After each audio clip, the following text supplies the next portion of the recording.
বিশ্বাস করুন জাস্ট আধ ঘন্টা 30 মিনিট দেরি হচ্ছে বলে মালিক আমাকে এভাবে অপমান করেছে। তো আমি কাজ করবোই না, চলে গেছি। বিষয় হচ্ছে কিছু কিছু মানুষ মনে করে 300 টাকাতে আমাকে তারা কিনেই নিয়েছে। তো আমি 300 টাকাতে মাথা বিক্রি করে দিইনি ভাই। আমি আর ক্যাটারিং কাজ কোনোদিন করবো না আর আসবো না। আমার এসব আর ভালো লাগছে না। কত হাসি মুখে ভিডিওটা শুরু করেছিলাম বাড়ির থেকে, বাট গিয়ে পৌঁছে যে এরকম কিছু একটা হবে আমি কল্পনা করতে পারিনি। তো যাই হোক, চলো ভিডিওটা শুরু করা যাক। আর তোমরা সবাই ভিডিওটা দেখো, আশা করি তোমাদের সবাই ভালো লাগবে। তো প্রতিদিনকার মতন আজকেও আমি আমার বাচ্চাকে নিয়ে চলে গেলাম বিয়ে বাড়ির লোকেশনে। আর আজকের লোকেশনে পৌঁছে দেখি যা সবাই মোটামুটি সব কিছু গুছিয়ে ফেলেছে। সত্যি কথা বলতে আমার সাইকেলটা লিক হয়ে গেছিলো, তাই সাইকেলটা সারানোর জন্য আমার 8 থেকে 1 ঘন্টা লেট হয়ে গেছিলো। কিন্তু এভাবে মালিক অপমান করবে আমি এখনও বুঝতে পারিনি। তো প্রতিদিনের মতন আজকে আমি একটু কায়দা করে নিলাম। আর কেমন লাগছে আমাকে একটুখানি তাড়াতাড়ি বলো তো। একদম সরি, হ্যাঁ আমি কিন্তু ভুলেই গেছিলাম যে আমার ড্রেস পরে এখনো হয়নি। আচ্ছা এবার দেখো তোমাকে কেমন লাগছে। তো রেডি হয়ে আমি একটা ছবি তোলার জন্য নিচে এসেছিলাম, কিন্তু এখানে যে এভাবে বিপদটা ঘটে, ওই দেখো এই গদিটা যে এতটা নরম আমি বুঝতেই পারিনি। বসতে গিয়ে একটু বেশি ভেতরে ঢুকেছিলাম, আমি তো ভাবলাম ভেঙে গেছে। দেন তারপরে রেডি হয়ে কটা ছবি টবি তুলে আমরা আবার উপরে চলে আসলাম। বিষয় হচ্ছে এখানে পকোড়া ভাজা অনেকক্ষণ ধরে, বাট আমি খেতে পাচ্ছি না, চুরি করে খেতে হবে সেটা ভেবে।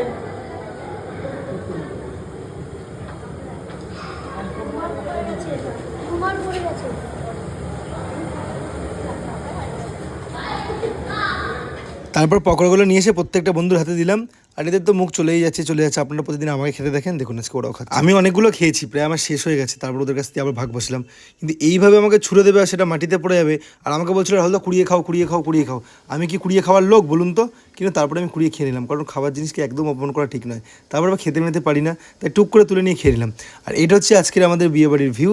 আর প্রত্যেকটা লোক ফুচকার ওখানটাতে লাইন দিয়েছিল, তো ওখানে তো লাইন পাইনি। তো যাই হোক, চলে আসলাম কফি খেতে। আর কফি আবার পকোড়া খেতে তো বেশ ভালোই লাগছিলো। তো আবার একটা পকোড়া নিয়ে নিলাম, আর বেশি বেশি করে জীবনের প্রথমবার পকোড়াটাকে আমি টেস্ট করলাম। তো গাইস, জীবনে প্রথমবার পকোড়া খেলাম, আর অনেকজনকে চেষ্টা করলাম খাওয়ানোর, বাট কেউ খায়নি। সবাই নাকি সবসময়গুলো খেয়েই থাকে, বাট আমি তো আগে কোনোদিন খাইনি। তাই আমি জীবনে প্রথমবার খুব ভালোভাবে পকোড়াটাকে খেয়ে টেস্ট করলাম।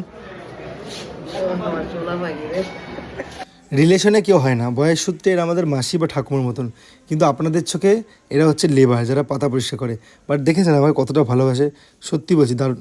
এটা আবার কী হলো গাইস, মিষ্টি খেতে ইচ্ছা করছিল, তাই মিষ্টি চুপ করে লুকিয়ে রুমালে করে নিয়ে চলে এসেছি। একদম কিন্তু কেউ কিছু বলবেন না। দেখুন আমার খেতে ভালোবাসে, আমি খাওয়ার পরে খেতে পারি না, তাই আমি চলে আসলাম মিষ্টি নিয়ে আর টুকটুক করে খেয়ে নিলাম। আমি একা খাইনি, কিন্তু ও খেয়েছে, দেখেছেন?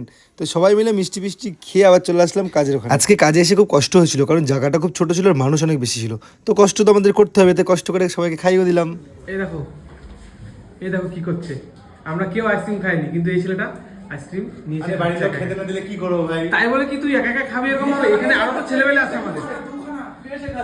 জীবনে প্রথমবার আমরা খাটে বসলাম। কি অবস্থা দেখো, এখানে কি করছে এরা, দেখো এই যে এরা দুই ভাই মিলে একা একা দেখো কিভাবে আইসক্রিম খাচ্ছে। দেখো বাড়ির লোক খেতে দেয়নি বলে নিয়ে চলে এসছে নিজেরাই ডিপ ফ্রিজার থেকে। দেখো অবস্থা দেখো। এরা কাজ এসছে না কি করছে দেখো, অসহ্যকর ঘটনা। অসহ্যকর না, দেখো আইসক্রিম দিয়ে কে খায় ভাই বাটার নান? এটা আইসক্রিম লুচি হয়ে গেল। টাকা আমাদের একবার টাকা চলে গেলি কেন?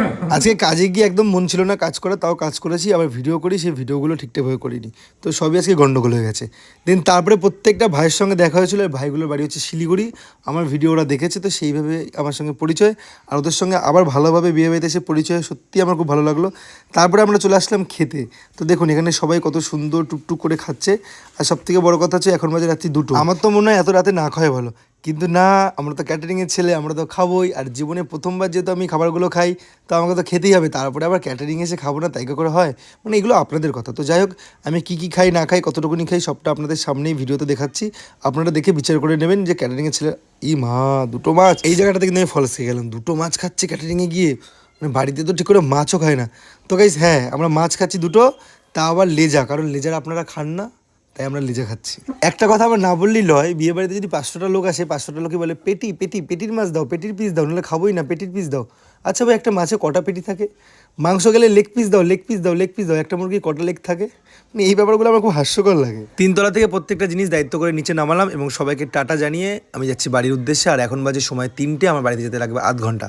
তো খুব সুন্দরভাবে বাড়িতে যাওয়ার চেষ্টা করছি, কারণ রাস্তাঘাটে যেন বিপদ না হয়। আর এই অভয়ারণ্যটা মোটামুটি তোমরা সবাই চেনো, আর এখানটা করে আমার বাড়ি। তো আজকের মতন ভিডিওটা এখানেই শেষ করছি। সবাই ভালো থেকো, সুস্থ থেকো, আর অবশ্যই কমেন্ট করে জানিও ভিডিওটা কেমন লাগলো। Tata, love you.